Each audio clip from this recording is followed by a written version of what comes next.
Okay, तो चलिए हम वीडियो शुरू करते हैं। ये है हमारा चैप्टर नंबर 7। चैप्टर नंबर 7 है हमारा ये। और कौन से क्लास की पॉलिटी है? 7th क्लास की पॉलिटी है।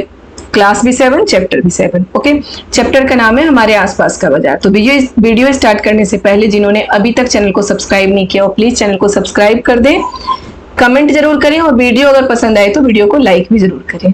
ओके, तो चलिए क्या है हमारे आसपास के बाजार। अब ये बताइए आप, हमारे आसपास के बाजार जो होते हैं वहां से हम क्या क्या लाते हैं? अपनी जरूरत के सारे ही सामान, है ना। जरूरत के सामान क्या, ये मान लो कि अपना सारा ही सामान हम कहाँ से लाते हैं? मार्केट से ही लाते हैं, बाजार से ही लाते हैं। जैसे सब्जियां, साबुन, दंत मंजन, मसाले, ब्रेड, बिस्किट, चावल, दाल, कपड़े, किताबें, मतलब जो भी सामान हमारे घर में दिख रहा है वो सब कहाँ से आ रहा है? मार्केट से ही आ रहा है, बाजार से ही आ रहा है। और बाजार भी बहुत तरीके के होते हैं। देखिए हमारे पड़ोस की गुमटी जिसको बोलते हैं दुकानें, साप्ताहिक बाजार, बड़े बड़े शॉपिंग कॉम्प्लेक्स और शॉपिंग मॉल, ये सारे क्या होते हैं? हमारे बाजार के वो है क्या है? पड़ोस की गुमटी दुकानें, साप्ताहिक बाजार, बड़े बड़े शॉपिंग कॉम्प्लेक्स और शॉपिंग मॉल, ये सारे क्या है? हमारे आसपास के मार्केट का, बाजारों का, मतलब ये हमारे आसपास के बाजार है। अब इस चैप्टर में हम यही पढ़ेंगे कि इन बाजारों में क्या डिफरेंस है, कहाँ पे सामान सस्ते मिलते हैं, कहाँ पे सामान महंगे मिलते हैं। बहुत ज्यादा नहीं है कंटेंट, सारी चीजें वही है जो हमें पता है। ओके, जो चीजें हमें पता है वही इस चैप्टर में है, इसलिए मैं 2 चैप्टर एक साथ कवर कर रही थी। सबसे पहले देखिए क्या है हमारे साप्ताहिक बाजार। साप्ताहिक बाजार नाम से ही पता चलता है साप्ताहिक बाजार क्या है। साप्ताहिक बाजार का यह नाम ही इसलिए पड़ा है क्योंकि सप्ताह में एक निश्चित दिन लगता है, जैसे कि मंगल बाजार, मंडे मार्केट, ट्यूसडे मार्केट, ऐसे मार्केट होते हैं ना, उसको साप्ताहिक बाजार कहते हैं। साप्ताहिक बाजार की विशेषता क्या होती है? हफ्ते में एक दिन ये लगता है, वो रेडी पे या तो जमीन पे या रेडियो पे वैसे लगाए जाते हैं बाजार। कोई एक फिक्स जगह होता है उसके लिए कि इसी जगह पे मंडे मार्केट लगने वाला है, इसी जगह पे ट्यूसडे मार्केट लगने वाला है, होता है ना। और हर हफ्ते ट्यूसडे को, जो ट्यूसडे मार्केट होता है, हर हफ्ते ही ट्यूसडे को वहां पे लगेगा। और उसमें क्या होता है कि रेडियो पे सामान रहते हैं, कोई दुकान नहीं होती वहां। साप्ताहिक बाजार में कोई दुकान नहीं होती, वैसे या तो जमीन पे रखते हैं लोग कुछ कपड़े पन्नी बिछा के, या फिर जो रेडियो पे होते हैं, ठेले होते हैं, उस पे वो सामान बेचते हैं। दूसरा साप्ताहिक बाजार की विशेषता क्या है कि साप्ताहिक बाजार में चीजें सस्ती मिलती हैं। क्योंकि साप्ताहिक बाजार में चीजें सस्ती मिलने का कारण क्या है? क्योंकि ये दुकानें, यहाँ की दुकानें पक्की नहीं होती, यानी कि दुकानों का कोई खर्चा नहीं होता उसमें ऐड। दूसरी चीजें क्या है कि यहाँ पे जो बेचने वाले हैं वो अकेले ही बेच रहे हैं, नहीं कि वो 2-3 लोगों को रखे, 2-3 मतलब कि लेबर रखे हुए हैं कि इसको ऑर्डर दे रहे हैं, उसको ऑर्डर दे रहे हैं। वो अकेले ही ज्यादातर सामान बेचते हैं। या फिर आप देखते होंगे कि साप्ताहिक बाजार में आप कभी जाते हैं तो उसमें उनके ही फैमिली के 1-2 लोग लगे रहते हैं। ठीक है, फिर क्या है? दुकानों का किराया, बिजली का बिल, सरकारी शुल्क आदि देना पड़ता है उनमें। लेकिन उन्हें क्या होता है? दुकानों का किराया, मान लो कि एक दिन के लिए अगर बाजार लगा रहे हैं, वो जहां पे भी लगा रहे हैं उस जगह का किराया उन्हें, एक दिन का किराया उन्हें देना पड़ता है। बिजली का बिल, जो साप्ताहिक बाजार भी होता है उसमें भी क्या होता है कि उन्हें बिजली का बिल तो देना ही पड़ेगा। तो क्या होता है? इन सारी चीजों को वो करना पड़ता है। देखिए क्या, साप्ताहिक में बहुत सी चीजें सस्ते दामों पर मिल जाती है। ऐसा इसलिए कि जो पक्की दुकानें होती हैं उन्हें अपनी दुकानों की कई तरह के खर्चे जोड़ने पड़ते हैं। पक्की दुकानों के खर्चे क्या क्या होते हैं? दुकानों का किराया, बिजली का बिल, सरकारी शुल्क, ये सारी चीजें देनी पड़ती है। लेकिन साप्ताहिक बाजार का जो होता है उसमें वो नगर निगम को वहां का जो भी थोड़ा बहुत किराया होता है, बहुत कम किराया होता है वहां पर जहां पे वो मार्केट लगा रहे हैं, नगर निगम को उन्हें वो सामान पैसे देने होते हैं। बिजली का भी पैसा उन्हें देना पड़ता है क्योंकि वहां पे रात में लाइट होती है, लेकिन बहुत ज्यादा नहीं देना होता। हफ्ते में अगर एक दिन लगा रहे हैं तो एक दिन के हिसाब से उन्हें देना होगा। तो यही कारण है कि साप्ताहिक बाजार में चीजें सस्ती होती हैं। ठीक है, अब है मोहल्ले की दुकानें। हमारे मोहल्ले में बहुत सारी दुकानें, आप आसपास जो जहां पे रहते हैं वहां आसपास दुकानें होंगी ना, परचून की दुकान होंगी, जो हम जहां से अपने घर का राशन लाते हैं उस तरीके की दुकानें होती हैं। ठीक है, मोहल्ले में नाई वाला होता है, दूध बेचने वाला होता है, बहुत तरीके की दुकानें आसपास होती हैं। सुजाता और कविता की स्टोरी दी गई है इसमें, यही कि वो अपने मोहल्ले की दुकान में गई हैं, वहां से सामान लेके आई। वो एक लिस्ट, जो दुकान में बैठने वाली थी आंटी, उनको पकड़ा देती है, वो सारा सामान पैक करवा देती है उनका।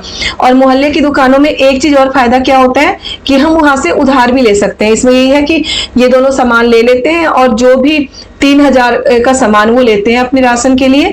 और क्या होता है कि अपनी डायरी में वो दुकान वाली जो आंटी जो भी दुकान में बैठते हैं उनसे लिखवा लेती है, अगले महीने के पहले हफ्ते वो पैसे उन्हें दे दिए जाएंगे। यानी कि मोहल्ले की दुकानों का ये फायदा है कि उनसे चीजें उधार भी ली जा सकती है, क्योंकि वो दुकानें परमानेंट वहीं पे हैं, वो दुकान वहां से हट नहीं सकती, वो परमानेंट वहीं पे है। अब इस तरह की दुकानें अक्सर पक्की और स्थायी होती है। मोहल्ले की दुकानें क्या होती है? पक्की और स्थायी होती है। साप्ताहिक बाजार में चीजें सस्ती मिलती है, हफ्ते में एक दिन लगता है, बिल्कुल याद रखिएगा आप चीजों को। ज्यादा इससे जो चीजें इंपॉर्टेंट है वही आपको ध्यान रखना है, और बाकी चीजें आपको सब पता है इसमें। ओके, तो जो हमारे सीटेट में आ सकता है, जो हमारे पेपर में आ सकता है, उस तरह की चीजें हमें इसमें देखना है। जबकि जो मोहल्ले की दुकानें होती है, पक्की होती है, उससे थोड़ी महंगी चीजें इसमें मिलती है, क्योंकि यहाँ पे एक दो मतलब कि लड़के रखे जाते हैं, लेबर रखे जाते हैं काम के लिए, कि सामान निकाल निकाल के देना, या फिर बिजली का बिल, मकान का जो दुकान का किराया, बहुत सारी चीजें होती है जो उन्हें देना होता है। और इसके साथ ही मोहल्ले की दुकानों का क्या फायदा है कि हम वहां से सामान उधार भी ले सकते हैं।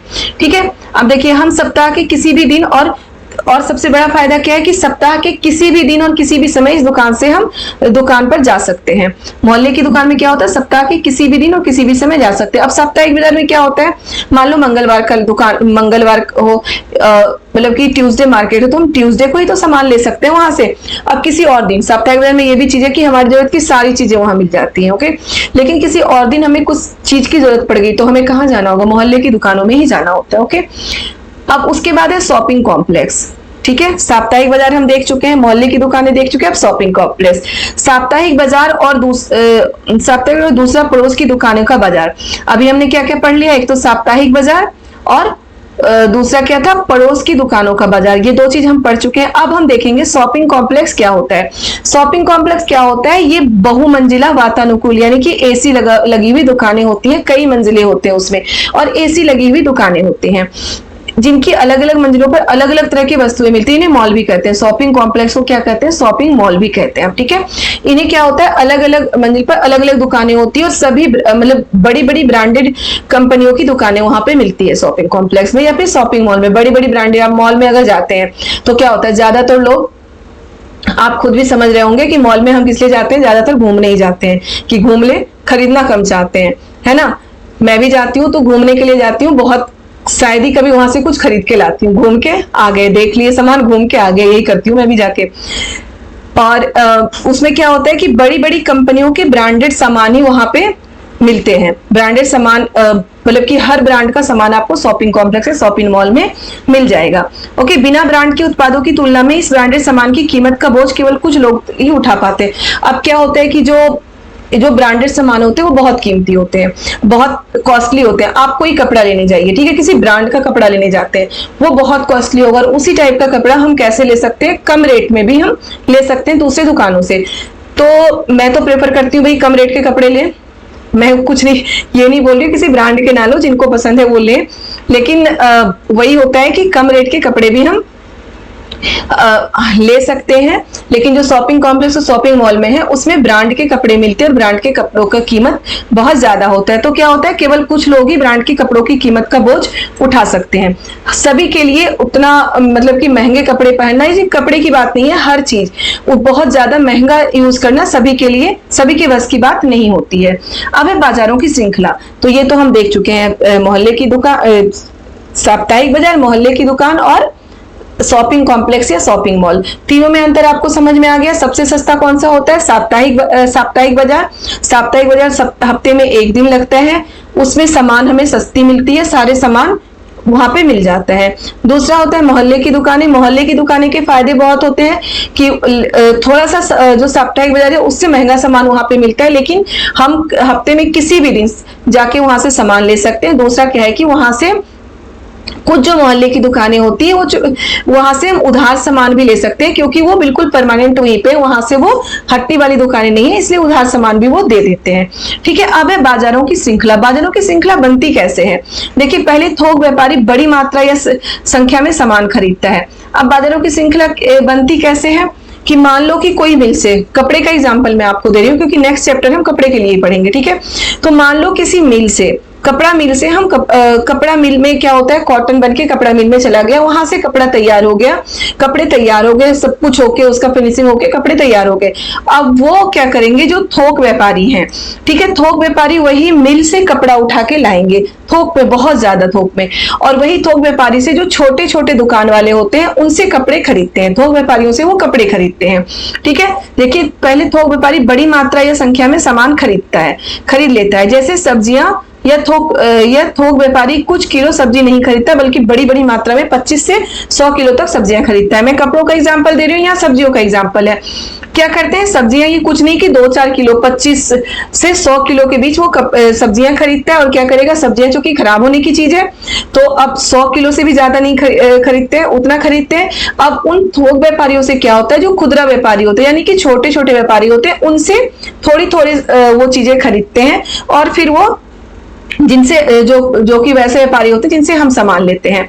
देखिए यहाँ खरीदने वाले और बेचने वाले दोनों व्यापारी होते हैं। व्यापारियों की लंबी श्रृंखला का वो अंतिम व्यापारी जो अंततः वस्तुओं उपभोक्ता को बेचता है, खुदरा या फुटकर व्यापारी कहलाता है। ठीक है, ये याद रखिएगा, ये आ सकता है क्योंकि ये जो सेंटेंस है ना, यहां से क्वेश्चन बनते भी हैं कि खुदरा या फुटकर व्यापारी क्या होता है, या फिर ये आ सकता है कि व्यापारियों की लंबी श्रृंखला का वह अंतिम व्यापारी जो अंततः वस्तुओं को बेचता और खरीदता है, वो किस तरह के व्यापारी होते हैं, थोक व्यापारी होते हैं? नहीं, कौन से होते हैं, खुदरा या फुटकर व्यापारी, यानी कि जो थोड़े थोड़े सामान, उनसे हम आधा किलो 1 किलो कुछ भी सब्जी हम ले सकते हैं, इनको क्या बोलते हैं, खुदरा या फुटकर व्यापारी। अगर कपड़े ले जाने जाते हैं तो हम 1-2 कपड़े भी उनसे ले सकते हैं, लेकिन अगर थोक व्यापारी के पास आप जाइएगा तो आपको थोक में पूरे बंच में कपड़े मिलेंगे। ओके, तो ये है हमारे मतलब कि वो बाजारों की श्रृंखला। ओके, कि बाजारों की श्रृंखला कैसे बनती है। सब्जी कहाँ से लेते हैं व्यापारी, सब्जी लेते हैं किसानों से, ठीक है, या फिर सब्जी जो उगाने वाले बड़े बड़े किसान होते हैं उनसे वो सब्जी लेते हैं बड़े व्यापारी, थोक व्यापारी फिर जो खुदरा व्यापारी होते हैं उनको सब्जियां देते हैं, उनको सामान देते हैं, और फिर जो खुदरा व्यापारी होते हैं वो फिर उनसे हम खरीदते हैं, हम किसी भी कुछ भी उससे मतलब कम भी, आधा किलो 1 किलो 10 किलो ऐसे उनसे हम ले सकते हैं। ठीक है, तो ये होती है व्यापार की श्रृंखला। अब है कि जो थोक व्यापारी क्या होते हैं, ये क्वेश्चन भी आ सकता है, तो जो बड़ी संख्या में सामान खरीदते हैं, ठीक है, जो बड़ी संख्या में सामान खरीदते हैं वो थोक व्यापारी, बड़ी मात्रा में बड़ी संख्या में खरीदते हैं वो थोक व्यापारी होते हैं। ओके, देखिए हर शहर में थोक बाजार का एक क्षेत्र होता है जहां वस्तुएं पहले पहुंचती है और यहीं से अन्य व्यापारियों तक पहुंचती है। ठीक है, थोक बाजार का एक हर शहर में क्या होता है, थोक बाजार का एक क्षेत्र होता है, वहां पे वस्तुएं पहले पहुंचती है, छोटे छोटे व्यापारी जो होते हैं वहां से जाके वस्तुओं को खरीद के फिर हम तक पहुंचाते हैं। सड़क किनारे की दुकान एक छोटा व्यापारी, जिसके बारे में आपने पहले पढ़ा था, वो होता है बड़ी संख्या में प्लास्टिक का सामान शहर के थोक व्यापारी से खरीदता है। ओके, अब इसी तरह क्या होता है, बाजार की श्रृंखला बनती है। क्लियर है आपको, बाजार की श्रृंखला कहाँ बनती है? अगर हम कपड़े का एग्जांपल देंगे तो मिल से थोक व्यापारी खरीद के लाता है, थोक व्यापारी छोटे व्यापारियों को देता है, छोटे व्यापारी से हम लेते हैं। अगर हम सब्जियों का एग्जांपल देते हैं तो बड़े किसानों से थोक व्यापारी खरीदेगा, थोक व्यापारी से कौन खरीदेगा, खुदरा व्यापारी या फुटकर व्यापारी से हम खरीदेंगे। यह अब है हर जगह बाजार। देखिए क्या है, अब तो हर जगह बाजार है, हम घर बैठे शॉपिंग कर सकते हैं, करते हैं। मिंत्रा, फ्लिपकार्ट, पता नहीं कितने सारे ऐसे आ गए हैं ऐप जिससे हम शॉपिंग कर सकते हैं। घर बैठे हम सामान ऑर्डर कर सकते हैं, राशन का सामान, और वो हमारे घर पे पहुंचा के जाता है।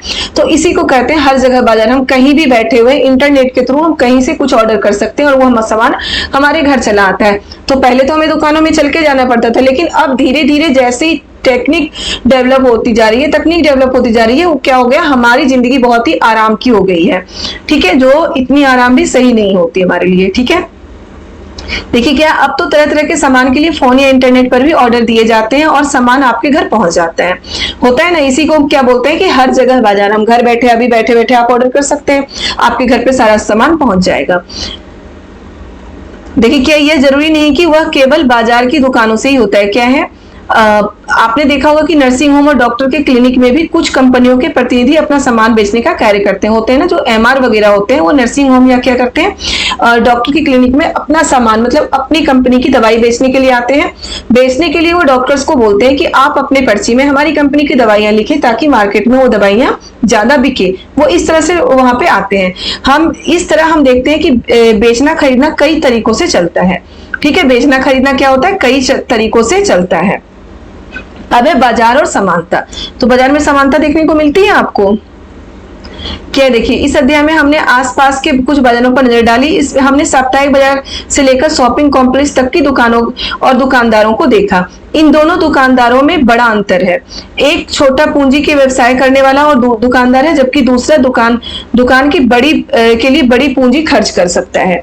इनकी आमदनी भी अलग अलग होती है। साप्ताहिक बाजार का छोटा दुकानदार शॉपिंग कॉम्प्लेक्स के व्यापारी की तुलना में बहुत कम लाभ कमाता है, क्योंकि वो थोड़े थोड़े सामान लाते हैं और उनके पास कोई ब्रांडेड सामान नहीं होता, तो वो कम लाभ पर ही सामान को बेच देता है।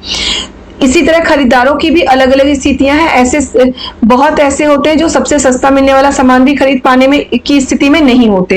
होता है ना कि बहुत सारे ऐसे होते हैं जो सबसे सस्ता मिलने वाले सामान खरीदने की भी स्थिति में नहीं होते। बहुत सारे ऐसे होते हैं जो ब्रांडेड ही लेते हैं, वो कभी लोकल सामान नहीं लेते।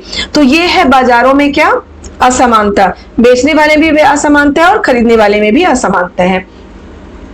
हम बाजारों की श्रृंखला, हमने सामान के उत्पादन से लेकर हम तक पहुंचने से बनने वाली बाजारों की श्रृंखला को समझा। ठीक है, बाजार की श्रृंखला समझ में आ गई। चलिए, चैप्टर हमारा हो चुका है बेटा।